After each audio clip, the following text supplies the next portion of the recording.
Y'all want to know the number one underrated superpower for weight loss? Literally all it is just actually having the skill to think before you eat and making that a requirement. I know this sounds stupid, but literally there's no tool like being able to check your own self. Just to give you an example, earlier I had already eaten breakfast. My breakfast was like 450 calories and it was like 50 grams of protein. I ate that at like 8:30, and then 9:30 I was like rummaging through the pantry for what? And what literally was going through my mind is, oh, I'm gonna have half of the solo bagel because it sounds really good right now. Then Jesus came over to me and was like, Kelly, you just ate 50 grams of protein. There's actually no way that you're hungry right now. In the process of pre-convincing myself, oh, like this bagel is fine, even though I'm gonna have to like be low on calories later because it's gonna take up too much. I'll make it work. Like, why am I sitting there accepting that I want to make it harder on myself? So instead of being dumb and eating when I wasn't hungry, I checked myself and I was like, girl, be so for real and honest with yourself. Like, are you hungry? And then my other little voice in my head was like, no, duh, we just ate 50 grams of protein. So what did I do? I walked out of the pantry, I came upstairs, I got a sugar-free lemonade, I drank it, I was doing my work. Worked until lunchtime now, which is 1 p.m. Once I got into my work, didn't think twice about it. And that craving was not one where I was like, oh my gosh, I have to have this, or if I restrict from it, I'm literally gonna binge later. Like, it wasn't that deep. It was just me making up excuses in my head and trying to rationalize the idea that I needed to eat a whole bagel when I wasn't even hungry. It will take you so far if you will just start having an intentional conversation in your head. And check yourself and stop making impulsive decisions around food that's gonna sabotage your journey. Because you're trying to rationalize it now and be like, okay, I'll make it work. I can stay in my deficit if I'm just like eating really light for dinner. And then dinner comes around and you're starving, duh, because you ate all of your calories before 12 p.m.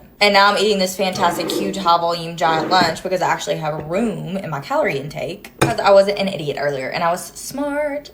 Seriously, being able to be so honest with yourself and actually evaluate your hunger cues and how you're feeling before you make meal decisions is such an underrated tool. And one a lot of freaking people cannot do. So start practicing it.